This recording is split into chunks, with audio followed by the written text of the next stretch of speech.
All right, looks good. All right, here we go. All right, everybody, welcome back to another episode of the London is Blue podcast. As always, host Brandon, host Nick. No Dan, but we've got Clayton, another member of the Goalkeeper Union, joining me after this Arsenal match that we're going to be reviewing. So first off, Clayton, welcome back. How you been? Yeah, I'm good, my friend. Very good to be back. I haven't seen you guys since London, so it's I don't even want to know how long ago that was. It was It good was though. seven months Hopefully, ago, man. It was 7 months ago. oh God, hopefully you'll be back again soon. Yes, Yeah, hopefully. always Well, on at the lookout for least that. two of you. Yeah. Clayton donning an amazing Statue of Liberty Jets t-shirt in front of a Thiago Silva Tifo banner at the bridge. So worth a check on YouTube as you see this. He's playing into us, Nick. You can tell he's leaning in. Clayton is an American sports fan, baseball and football. So he has Listen, they are having their most, and I don't know if this is a phrase, but their first non-sucking season for quite a few years. So that's why I'll keep the t-shirt on. drink it in. Yeah, you got CJ Zoma there to keep the blue connection for you at a minimum. But hey, you know what we do here, breaking down the Arsenal match. We're gonna go through it. Love to get Clayton's perspective as he was there. And so to kick it off, like we always want to do, it is with the 3-word match review. It gives us a temp check of where you're at. If you want to get involved, check out our Discord, obviously on social media. This is where we source them from. Nick, duties go to you on this one. That is right. Gabriel from Discord, of course, with We Beat Ourselves, hard to argue. Matt Fitz with Take the Point. Also a pretty big sentiment online, I should say, is just happy with the draw. Grizz, Growing Pains Suck. Yep, that is correct. Pablo P, Infinite Athletes, still undefeated. We're using a hyphen with Infinite Athletes to make that one word and still fit within the 3-word description, but we'll give it to you anyway. Def Chuck's Daddy, almost Gunner Stunner. That would have been fantastic. Bo Martin, Pride Yet Pain. I feel like that pretty much sums it up. That's a nice one, Bo. Adi with Robbed by Bob. And Tana overall with his name's Robert. And if you've listened to the show for any periods this year, you'll know exactly what that means. So yeah, I feel pretty good about that temp check. It's level, it's measured. I mean, to be honest, I'm surprised that you or Dan only included 2 about Bob Sanchez. Dan wrote the script. Mine would have maybe been a little bit more weighted the other way. I was gonna say there's clearly a lot more of that discussion on the social spaces, but I went with Potch's Project Progresses, always pushing for the alliteration whenever we can. And I think this was a huge step forward in terms of playing big teams and things. So we'll touch on that. Nick, what about you?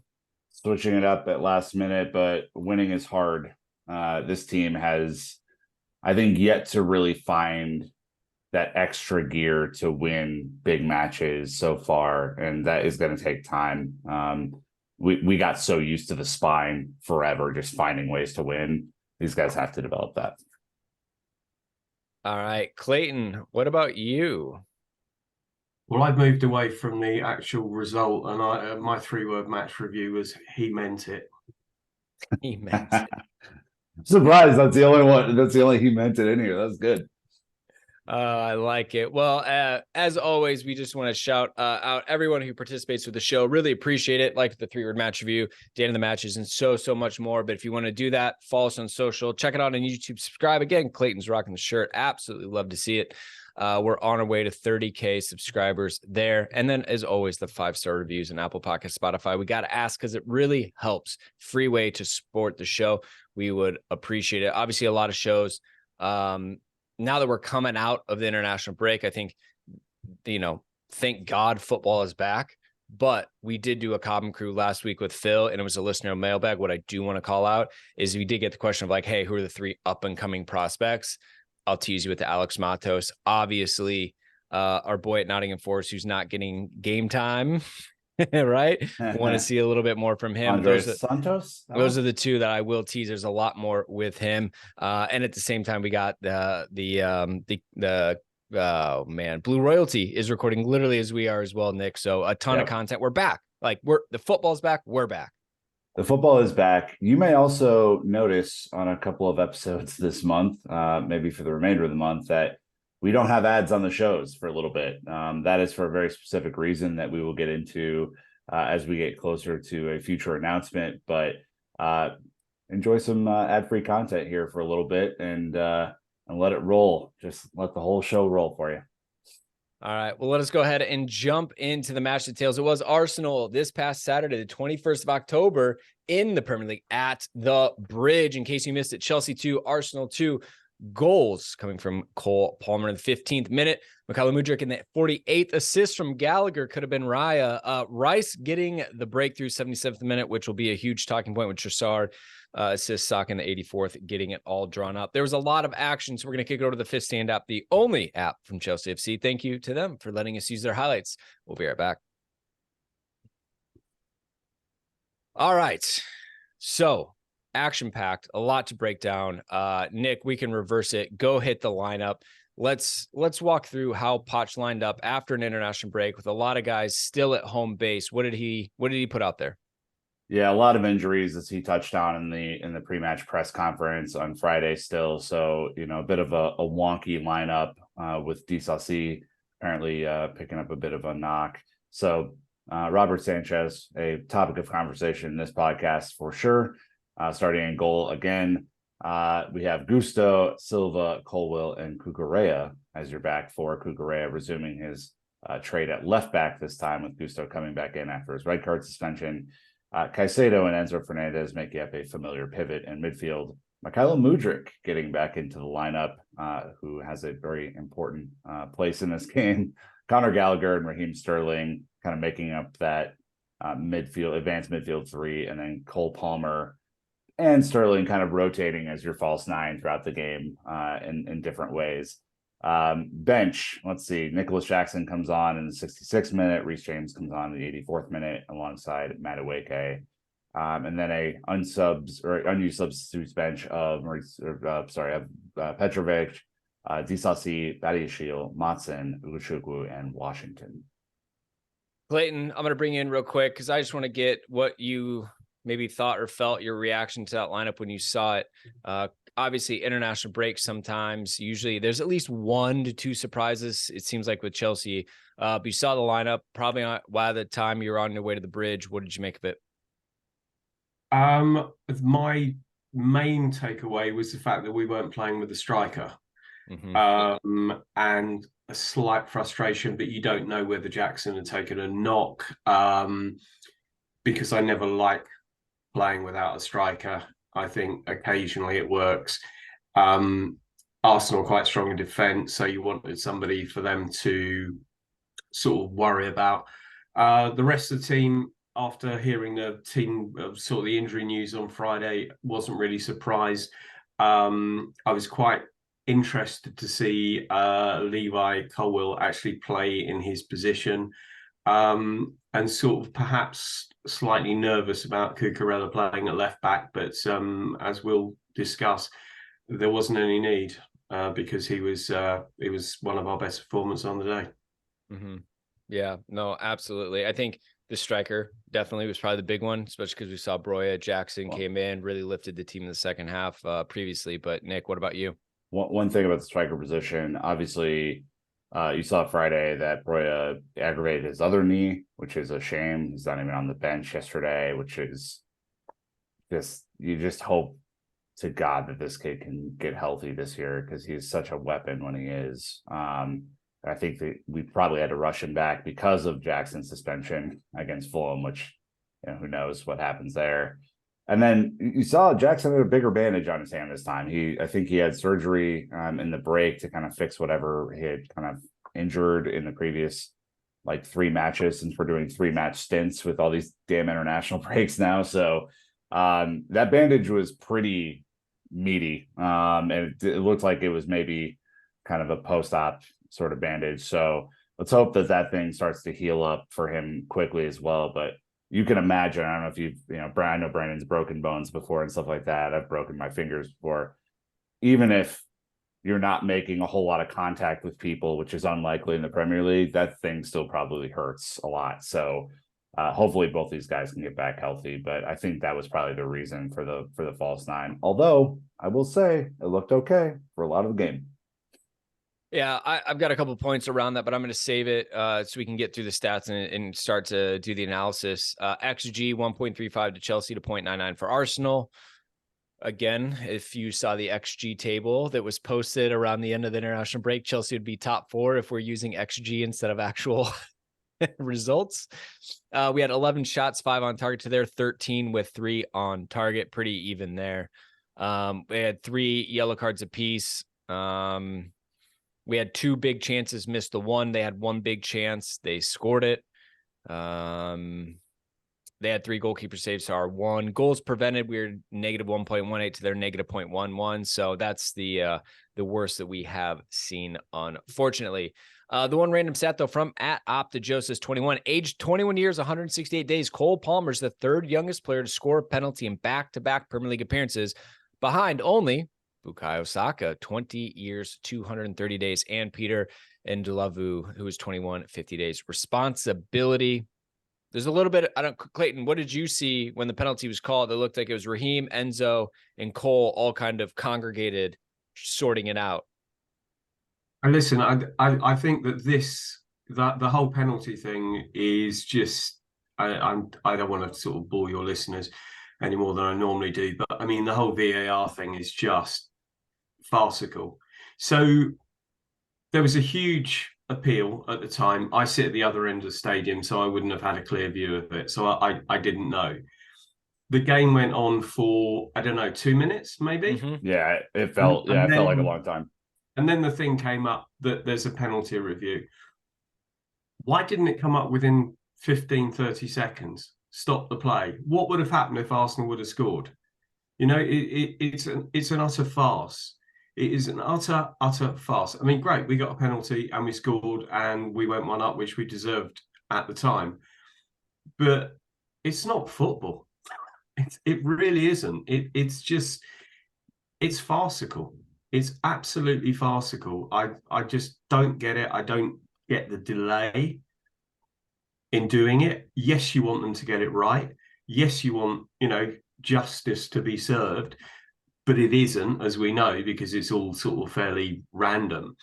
But yeah, no, I've seen it back and it was fairly obvious when you see it back, which is why I don't actually understand what took them 2 minutes to refer to the ref to say, go and have a look at the monitor. So a new change this season and this week, as far as I know, Clayton, is that on our NBC broadcast, they actually hear the VAR conversation. So they are giving us, I had Lee Dixon giving me play-by-play of what the VAR was telling the referee. And that was interesting. But to your point, it takes them so long to get to any type of conclusion. If in that 2 minutes, you could have a wild challenge, a goal go the other way. To your point, like the match happens, things happen. It opens it up for like, well, how far do you go back? And that was the big thing when they botched the Liverpool goal, right? It's like, oh, well, we're playing again. We can't stop it. And you're like, okay, well, what happens if, someone else goes and scores? No shot are they going to go back, give a penalty, and erase that goal. Like, no referee has the stones for that. So it is just kind of like setting everyone up for failure. But at least we knew on the broadcast a VAR review was coming. I think they were just waiting for it to go out of play, which is a terrible thing to do, to your point. Yeah. I also think, like, not only was the delay annoying, I think there's probably a hierarchy of penalty takers at Chelsea. It seems as if Cole Palmer is the penalty taker right now. So to me, there shouldn't be any discussion as to who is taking the penalty if that is determined in practice. I think all of that stuff is really silly, and someone like Sterling should know better, right? Like, Enzo had to get the ball back for Palmer. That to me is just kind of a bad look. I know everyone wants to score goals, and I appreciate the hunger of wanting to score goals because we need goals, clearly. But that to me was just really silly. I mean, he should know better as a seasoned pro. All Well, right. it does actually question the management, doesn't it? Do they not say that X is a penalty taker? That was my like, if that is determined in practice, that is silly. If it isn't, and it's kind of like whoever is feeling it at the time, which I think is a bad strategy, then that makes more sense. Yeah. Yeah, well, we'll see. I mean, back-to-back penalties, kind of an uncomfortable situation for us as Chelsea supporters to be in. We're not used to getting those. So, Nick, you did have an NPET shithouse moment of the match. Come on, it's the he meant it Tross from Mudryk, and then the celebration. Oh yeah, with arms wide open right there. Arsenal fans just in their own feelings about the whole thing because he was their guy last January. So it was all very shithouse to me, Clayton. I don't know how it felt to you in the stadium. Yeah, I thought it was quite interesting actually, because when Mudryk came off, when he was substituted, he obviously got a standing ovation and there was complete stum down the other end. He'd been getting dogs abuse on social media for joining us rather than them. And then there was a lot of sort of thank the Lord that we didn't actually sign him because he looks dreadful, yada, yada. Where we sit, whereas I didn't have a perfect view of stuff down the other end, I had a perfect view of this, and he looked up before he hit it.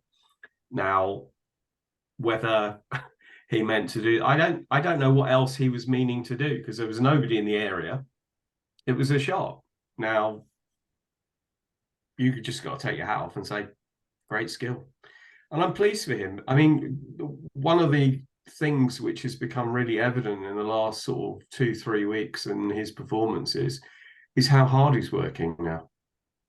He really, he's not hiding, and he looks the business. He really does. I mean, there was a slight frustration in the first half that we couldn't get the ball to him as much as I would have liked to have seen him. But that wonderful move where Cole Palmer almost scored was started by him with a lovely little ball to Connor and Connor pushing forward. So, yeah, I'm giving it to him. I think he meant it. I don't know what you guys think. They all count. They like I don't care if he meant it or not. I think for him to score in a big game like this has to just be critical for his confidence moving forward. I mean, he was so very clearly a handful for Arsenal's whole defense yesterday.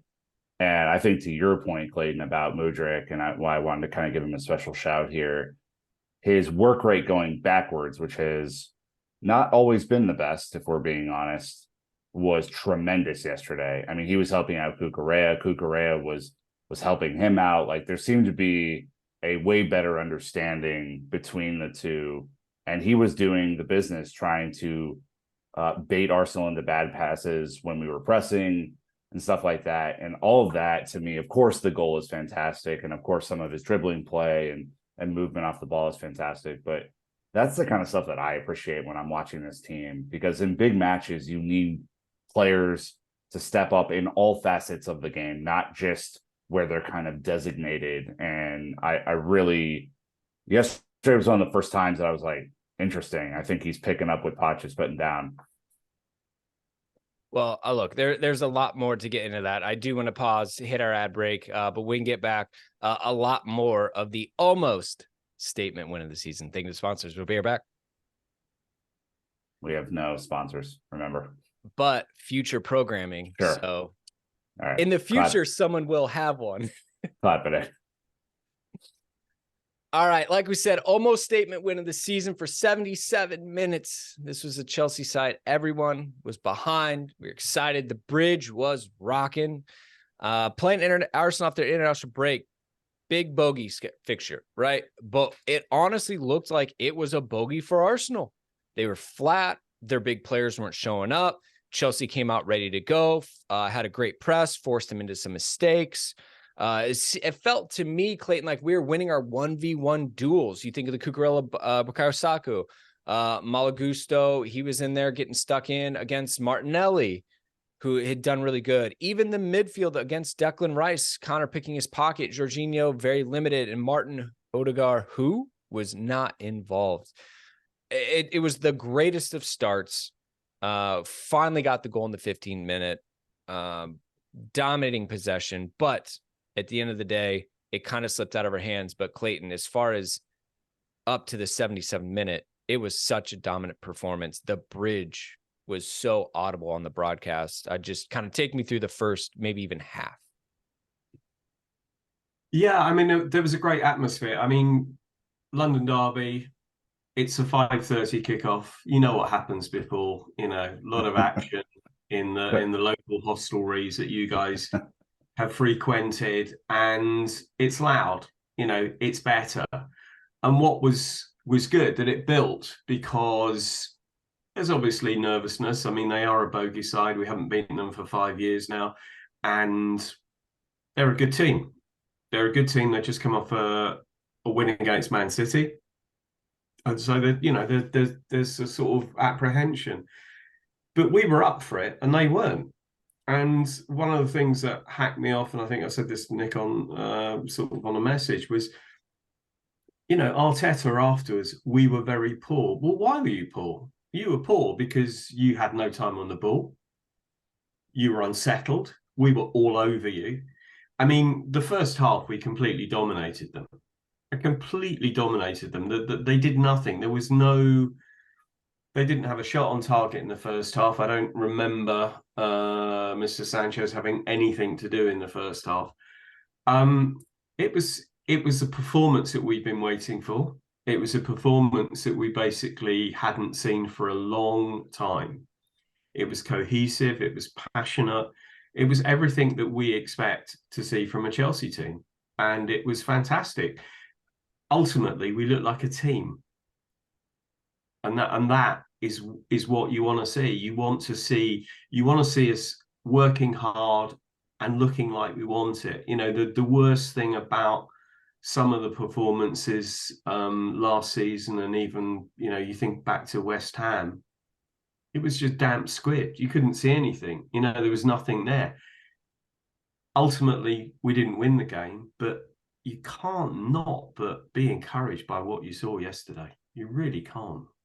Yeah, I'm right there with you. I mean, I think yesterday, and I'm misstating this, but I think yesterday was the first time that I saw a Pochettino game plan come together with the whole team bought into it so far this year. And of course, it's going to take time, right? It's going to take a lot of time. These are all young players. We've caveated and everything this year just to make sure that people realize it's a young team and it's going to take time. But the pressing was impressive as hell. We scared Arsenal into back passes and back passes and back passes yesterday. It was intense.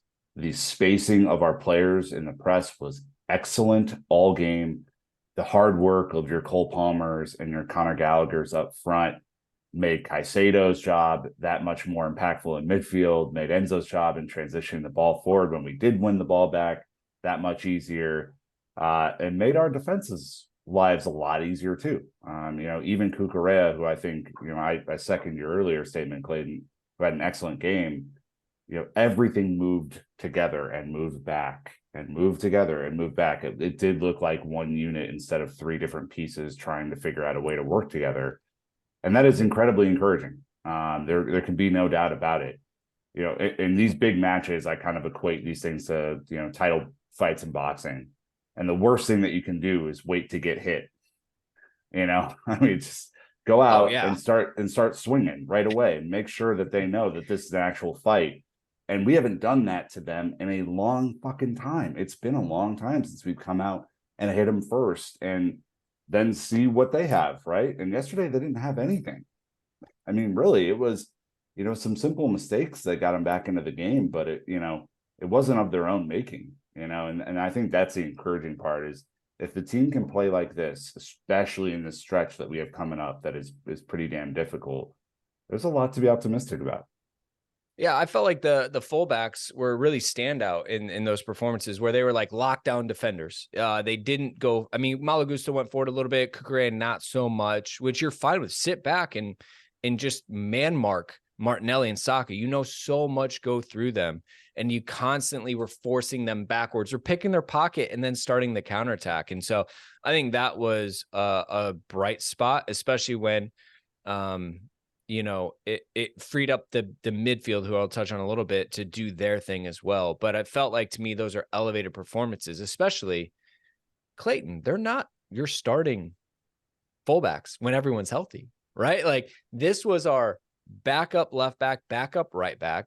Malo Gusto, coming off a suspension, got his France debut, hasn't really been at the squad that long. Cucurella constantly getting battered when he's out there, right? Like, he's well aware of what the Chelsea supporters think of him, but he's now stacked a few performances in the right side. And I thought that was a very tangible part of the pitch that Chelsea dominated. Yeah, I think in light of the fact of who they were facing, who are two of the most dangerous wingers around, they were fantastic. I think, I can't remember, it might have been Matt Law in one of your pre-season shows or what have you, highlighted the fact that the Gusto purchase sort of went under the radar. And I mean, because you got to remember, he's really young, isn't he? He's only about, was he 19, 20, something like that? He's a fabulous player. He really is a fabulous player. And, because of Reece's injuries, we need decent backup at right back, and we now have it. I mean, we really do. You can't, when you see his name on the team sheet, you don't, obviously you always want Reece playing, but when you see his name on the team sheet, you cannot see that, certainly defensively, that team is in any way diminished. I mean, this is a proper right back. Cucurella's different. The last 3 games that he's played at right back, he's been excellent. He's been really, really good. And, he's had an awful start to his career at the club. Really, really awful. I mean, he was poor last season, really poor. When he came in, you thought, that's a great purchase. Okay, we paid too much money for him, but, what else is new?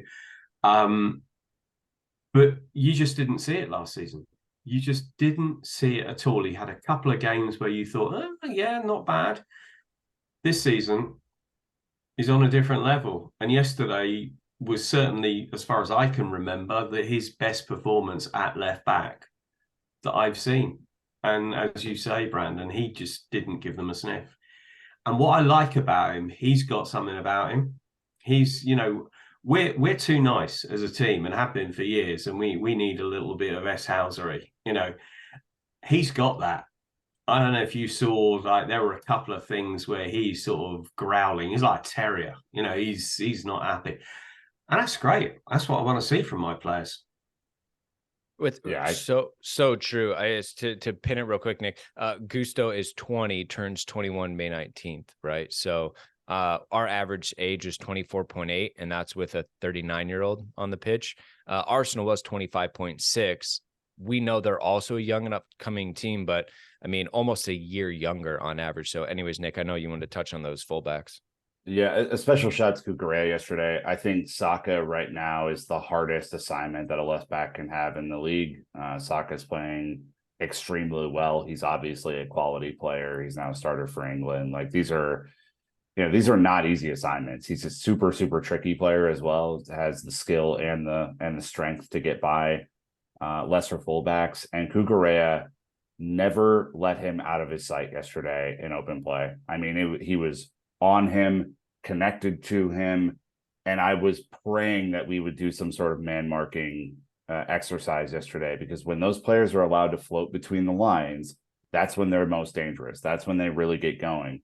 And I thought it was super smart to just, Gusto's on Martinelli, Cucurella's on Saka, and then you trust your center backs to figure out the rest, right? Caicedo kind of hung around Odegaard a little bit more, which I thought was super smart. Just made him uncomfortable enough. It wasn't an N'Golo Kante type of shadowing thing, but it was just enough to kind of put him off for most of the game. Very, very smart game plan. And the players executed it, right? You can have a really smart game plan, players don't execute, and it doesn't mean shit. So they actually did really well yesterday, and they were aggressive. Like, I love the aggression. Obviously, we don't want the red cards to come with the aggression, but we want it to be interesting. And Saka was visibly frustrated the entire match yesterday. the entire match. Even when he got the assist, he was still visibly frustrated because Cucurella was right up him. Yeah. The other part of this squad that I felt really turned up was the midfield. Holy Moises Caicedo. My word, he looks fit. The press and the ability to force bad passes, Nick, was there from this squad. Caicedo and Gallagher pressed the hell out of that midfield. Enzo got involved. His ability to retain possession in tight spaces and wriggle out and kind of release the ball. It was one of the, I think it's probably the best game. I was in Discord for the match yesterday, and I asked, I was like, is this the best we've seen Enzo? And I think everybody was like, from recent memory, absolutely, probably this season.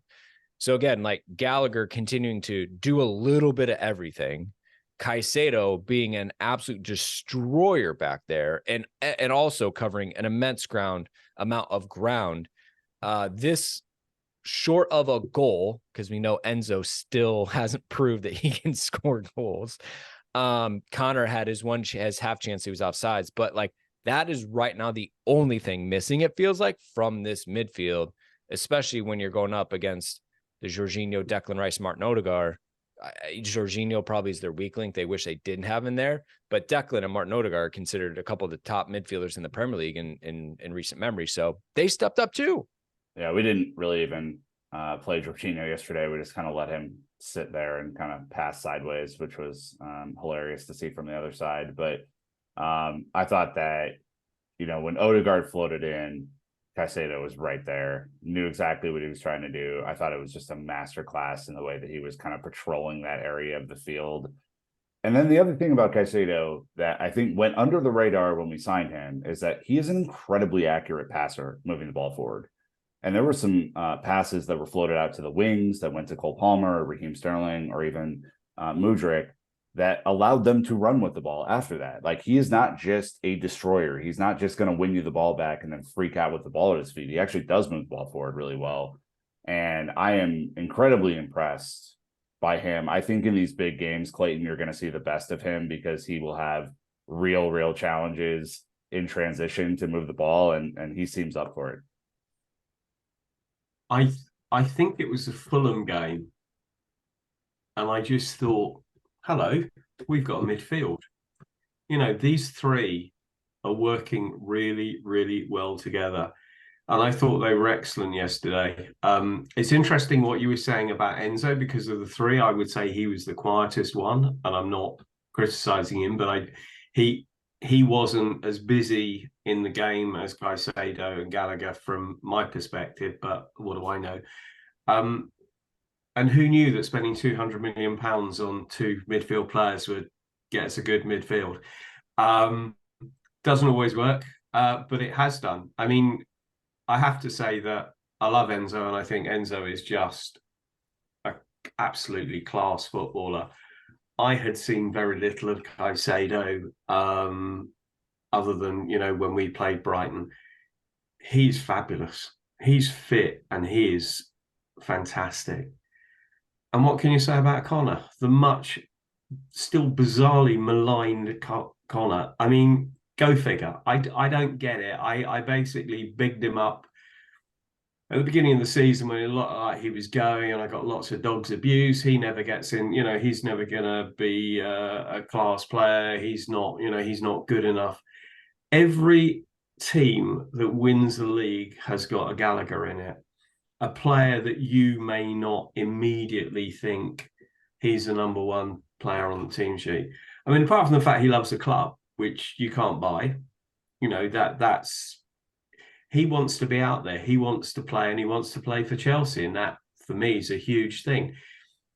I mean, my biggest fear is I don't know what the contract situation with him is, because I know that the owners, if you got less than 2 years left, they want to shift you.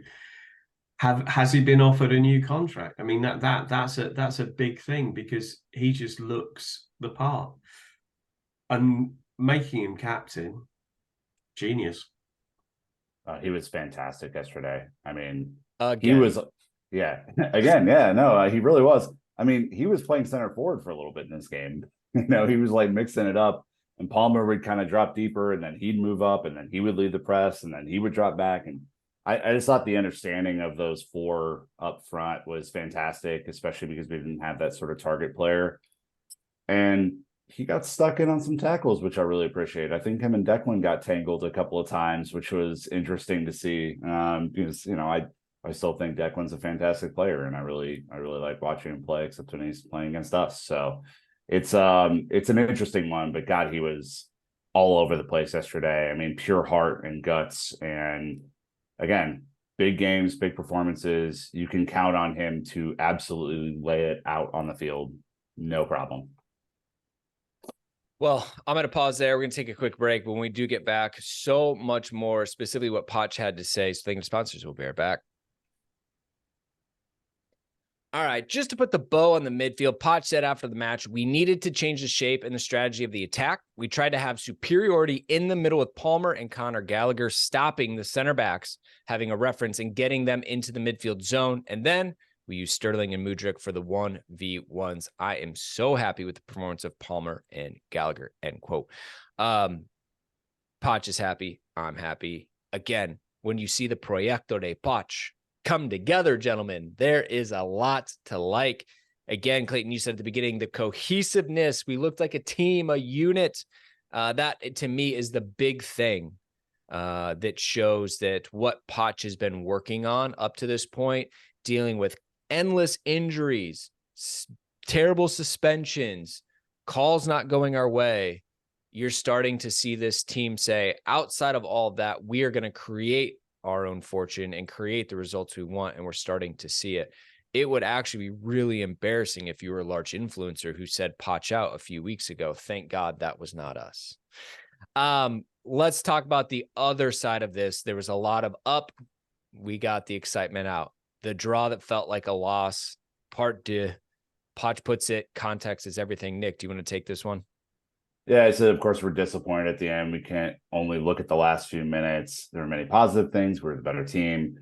We lost 2 points in a way that you never want to lose them. But after playing a team that was fighting for the Premier League last season, we can take many positives and be proud, show great character and personality. We're competitive. We deserved this more, and we need to keep believing because good things will arrive. I like the way the players are feeling now.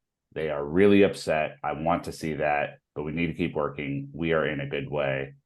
And yeah, I mean, we have to talk about it, right? Because for 77 or 76 minutes, I should say, we were cruising. We were cruising towards a statement victory. This was, a team that, again, as Clayton, you mentioned earlier, has been a bogey team for us. The fact that, we haven't recorded a victory after them against owning them for most of the 21st century is not great. And, I looked at the last 13 to 17 minutes, however long there was an extra time or added time, I should say, as this team doesn't quite know how to win these games. Context being, I believe that you win and lose as a team, that not one action wins or loses a match, and not one player is deserving of all the blame or all of the credit. However, the momentum clearly turned when Sanchez played a pretty bad ball out. Enzo wasn't able to gather it. Declan was able to take it and score it. And I felt at that point we were going to give up the equalizer just because the team had not kind of proven to itself yet that they were worthy of winning a game like that. So I don't know what your thoughts were, Clayton, on the whole situation, but it felt pretty bad. The fact of the matter is that had we not gifted that goal, they wouldn't have scored a goal. They'd created nothing. They'd been outplayed and they'd been outfought. That goal just gave them belief. I agree that you don't, you win as a team, you lose as a team, but you can't not just look at that glaring error and the fact that, with the best will in the world, the guy can't play out with his feet. And if that's why Potter dropped him, and if that's why, oh God, what's their manager called? Their current manager, Deserby. De Serbi, if that's why he wasn't playing, it's plain to see. I mean, there were the game where he was just dreadful with his feet was when we played Brighton in the League Cup. Whether the Brighton fans had got in his head, but his distribution in that game was equally awful. I mean, okay, this is just one, but it only needs just one. I don't want to get onto the guy's back, but you can't live in the modern game without a goalkeeper who can play like a defender. As much as I hate the way the game's gone as a goalkeeper, and thanks, Pep, but a goalkeeper, unfortunately, has got to be good with his feet, and this guy isn't. Now, I think whether he is able to adapt, I don't know, because you had the great Petr Cech, who, when he went to Arsenal, was still a great goalkeeper, but then he was being made to play out, and he couldn't do it. And it breaks my heart as a member of the union that this is a thing, but it is a thing, and I don't know. I don't know. I really don't know where we go with it, because it is so important. It is so important. And everything we've seen about Sanchez in terms of commanding his area, of shot stopping, it's been impressive, although there is one caveat to this, but I don't know if we'll come on to it. But he can't play with his feet, and I don't know whether he'll survive that.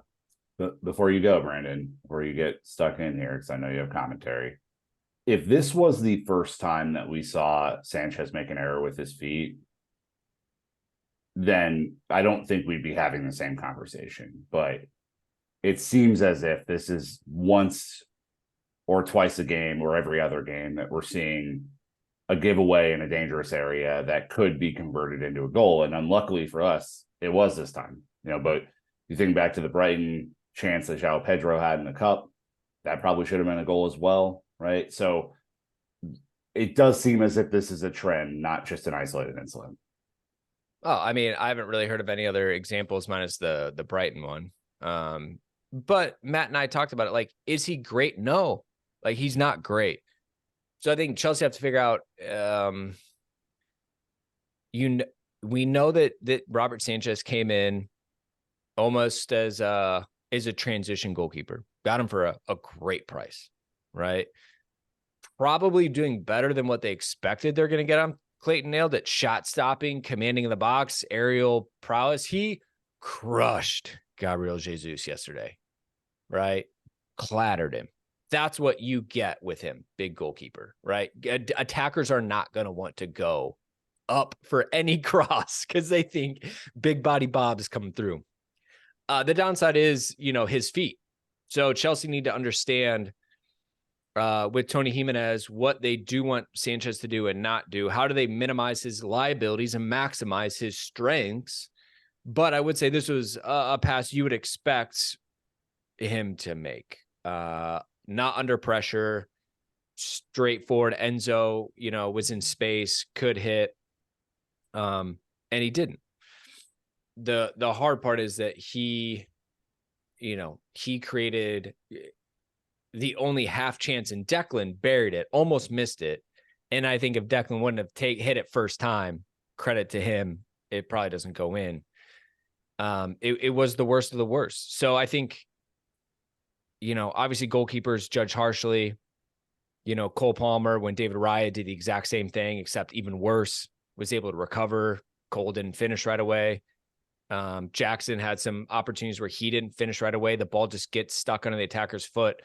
The problem is they get it's more acceptable for those mistakes. We were up 2-0. The young squad couldn't get the job done once we created this issue for ourselves. So it sucks, right? But I would still say Sanchez has overperformed on any of my expectations coming into this season.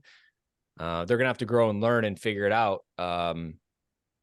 Thank God we didn't lose all the points is the silver lining, and we ended up with a draw. But this was the one that sucked. This was the death stroke in terms of winning the match, unfortunately, on the day. And the thing I'd say about this is, like, this is especially gutting because I wanted to beat them so bad, and for 76 minutes, All we over were destroying them. Yeah. In those last few minutes, we could have lost the match, right? That's how easy it goes in the Premier League. He should have, of course, saved the second goal. He's right at the post, just didn't look confident in getting across to it. And, you know, this young team, again, hasn't quite figured out what the recipe is to close out matches and make statements, right? I have no doubt that it will happen. It's incredibly frustrating that it did not happen yesterday. But the team then, if we know, I think to close out the Sanchez point, if we know that Robert cannot pass the ball out under pressure against the press, we have to change the way that we play, right? We cannot continue to do madness back there. It doesn't make any sense. And so that is why when I say you win and lose the team, Pochettino has to analyze this and go, perhaps we try something else, because clearly this is not working. There's plenty of game tape for you to look at, Brandon, that would suggest that maybe this is not the best move. I think West Ham was another good example of this, because they kind of pressed up and he had some nervy moments there too, but it's not working. So figure out a different way to play, get your wings open, make those kind of medium range passes out and try and break that way, because it's just you're asking for it if you can't make those key passes. Clayton, thoughts on the second goal being Sanchez's fault? I think that's a bit harsh. So 2 points. I mean, just picking up on what Nick said, I haven't seen that again for obvious reasons. I don't want to see it again, but you're not the first person who's basically said Sanchez could have done better on the second goal. The point is, having lived that life as a goalkeeper, when you do what he did on the first goal, your head's gone after that. You know, if you manage to survive the rest of the game and he only had 10, 15 minutes to go, then so be it. So if he was at fault, I'm not surprised. But, you know, it was a good goal. It was well worked. It is what it is. But just picking up on what you said, Brandon, about him being big and coming for crosses, that was a penalty. I mean, he wiped out the Arsenal striker. A penalty's been given for that in the Premier League this season. He's had a penalty given against him against AFC Wimbledon. You know, what is it they say? It's not big and it's not clever. You know, I think that, yeah. Listen, I don't want to be down on him. I really don't want to be down on him, but I really do want to see Petrovic play in the League Cup. I know it's a tournament that we've got to target, but it's Blackburn Rovers at home. And I would like to see Petrovic just get a run out. I just want to see the guy. I've never seen him. I hear he's really good with his feet. Let's have a look at him. I think you have to, just in general, right? Like, you need to know what the other option you have is. You still need to make sure he gets some competitive minutes. He can't go 6-7 months and then you throw him in at the end of the season if it's not working. So I think this is just good squad management to get him in. I can't imagine he doesn't go in, right? I mean, you've got Blackburn Rovers midweek, the perfect time to toss him in and say, going into it, hey, you're going to play, get him in with the first team, get those reps in advance. I think that's a very easy thing that they're going to do. But to your point, you have to make sure he knows he has competitive minutes coming. You can test him. It's going to help give him belief that if things go his way, he could potentially push his way in. Again, just squad management 101. Poch was asked about Sanchez. Just to say this, we are so happy with him. Of course, he's disappointed and upset with his decision, but mistakes happen in football. This goal gave belief to Arsenal. We can maybe read better the situation, the tempo, the timing. We can take risks on 77 minutes because it's our philosophy, but maybe there's another decision that you can take. I love the way that he speaks. You can do this, but maybe there's another way. I like that. It's not to blame someone. It can happen, and we'll arrive with time when to be calm and when to take risks. And we are still a really young team getting to know each other. Basically what we said. Just summed up Poch's quotes in about 15 minutes of conversation. So well done. Yeah. Yeah. I mean, we're super disappointed. He should have made that pass, but there's a lot of other things that could have gone our way. Ended up out of the day, get a point, move on. Unfortunately, Clayton, you said you had to run kind of right at the end of the game, but overall, just kind of sum up the match inside the bridge. It was a big London derby, to your point. There's a huge rivalry between Chelsea and Arsenal over the years. You gave the super deflating statistic about not beating them in 5 seasons. How was it with you and in the stands and kind of the atmosphere throughout the time that you were there? Because it's been very up and down, the results, right? And the fans can only do so much, but a lot of times the supporters in the stands, you need something to react to. It felt like the team and the bridge were very much conjoined and together yesterday. I think it's been like that all season. I think there's a real support, maybe not so much vocally in some of the games, but I think there's a support and the fans can see what's happening. The fans can see that there is a gradual improvement.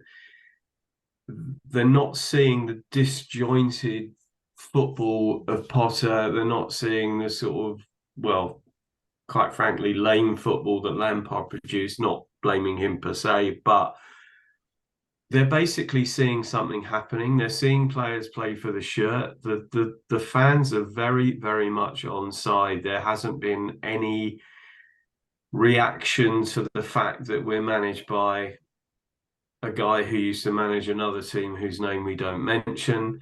And it's all been very positive. I think that there wasn't even any sort of anger towards the end of the game yesterday. I think it's because we are in this place, and as Nick mentioned, we can't get it over the line.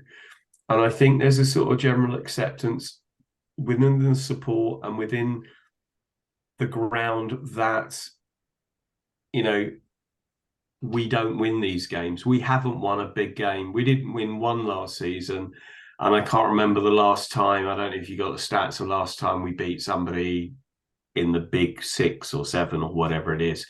It's been a long time coming. But what I would say is that, yes, we do have a tough run of fixtures.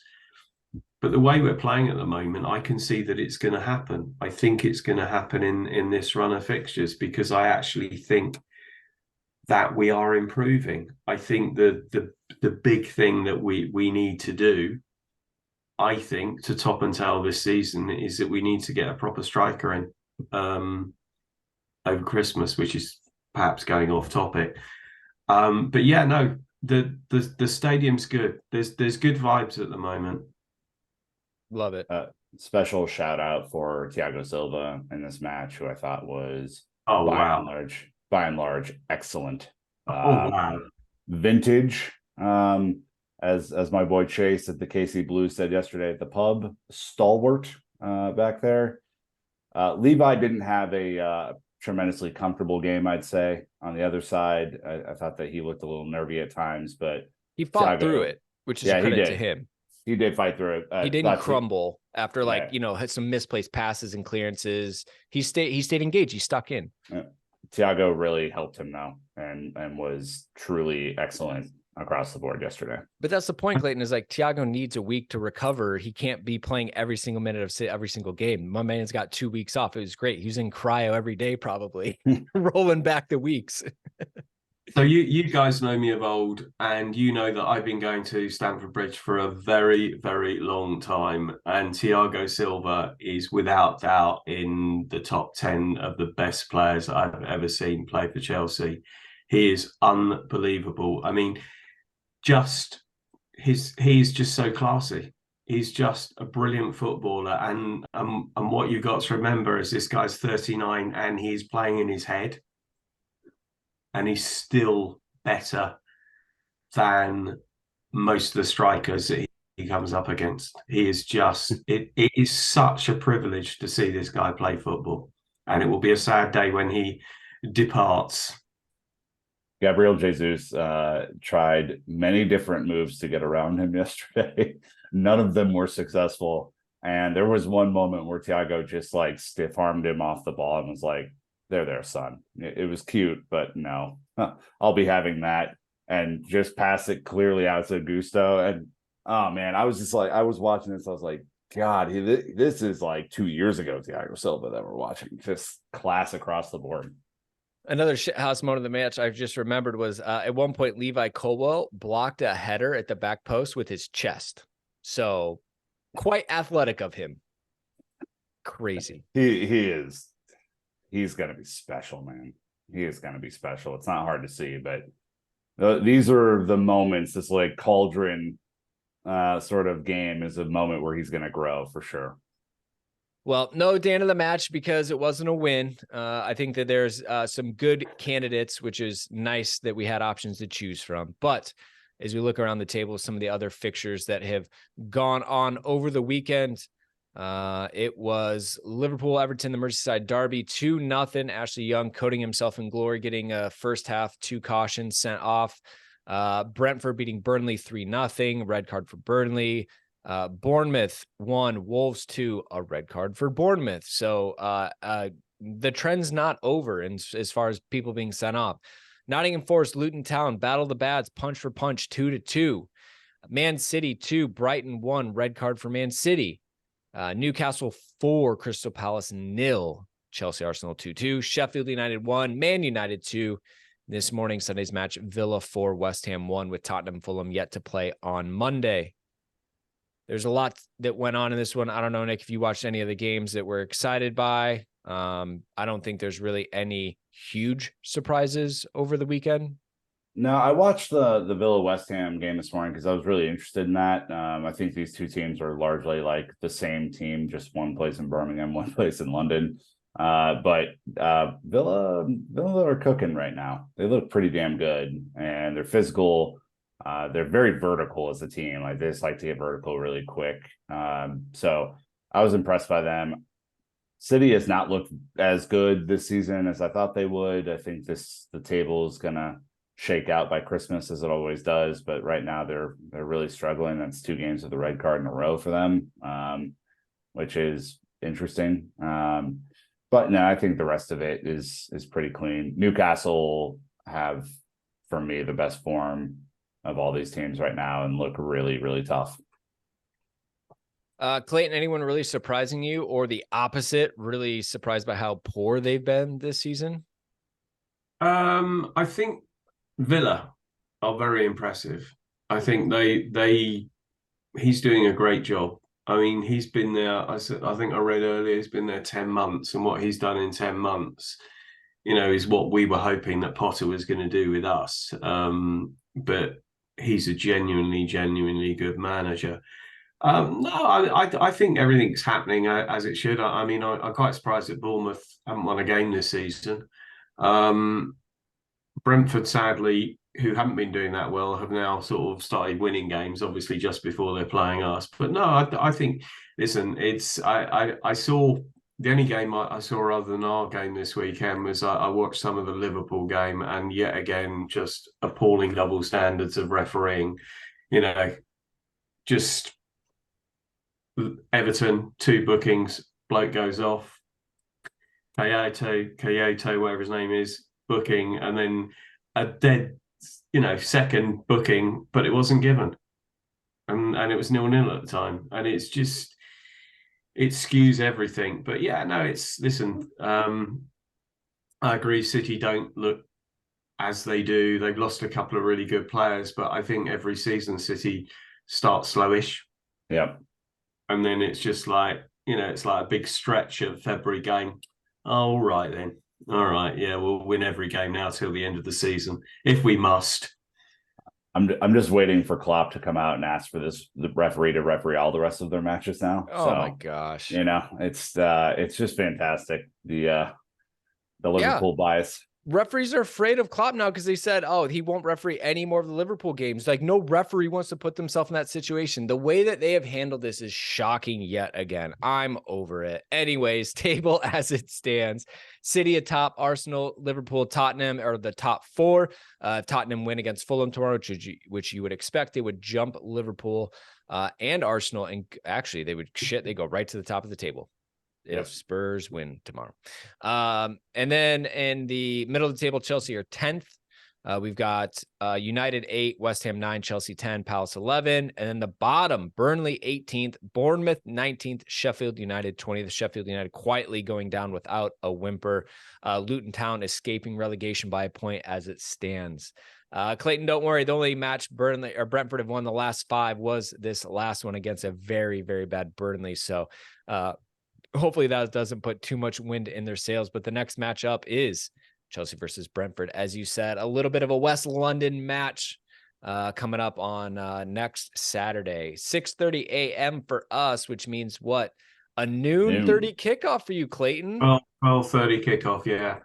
Nice flat atmosphere in the stadium. Fabulous. It's near your stomping grounds, though. It's not too far of a trek, is it? It's at the bridge. God, no. It's just that, those morning kickoffs are notoriously flat. It's just really, really poor. Really poor. Yeah. Well, like I said, we'll continue to look down, double up, see if we can keep the London winning going. That was a stick that we've been used to beat with lately. Not the best team in London, not the best team in West London, turning that around this weekend. But Clayton, thoroughly enjoyed having you on. As always, my fellow brethren in the Goalkeepers Union. Loved getting your perspective from the stands on this one. Thank you. It's been great to be back, guys. Really enjoyed it. Good to see you. Yeah, likewise. Nick, big week ahead of us per usual, right? Big week ahead. We have a lot coming up. We're going to try and get our good old friend Naz back on the pod to talk about everything that's going on. We have a Blue Royalty match review that will be in your earballs as soon as possible. And then, of course, Sam will be back with a newsletter on Wednesday and the Brentford match preview on Friday. Lots of really good stuff happening. Yeah, as always, shout out to the fan cast. Clayton, a big part of that. Love Chidge and everything you guys are doing. Wouldn't be doing this if it weren't for you guys, so check it out. Anyways, that's going to wrap us up. More content coming out this week. 1 point in the bag. Almost got there in the end, but we'll be breaking everything down. So until next time, Chelsea fans, you know what to do. Keep the blue flag flying high.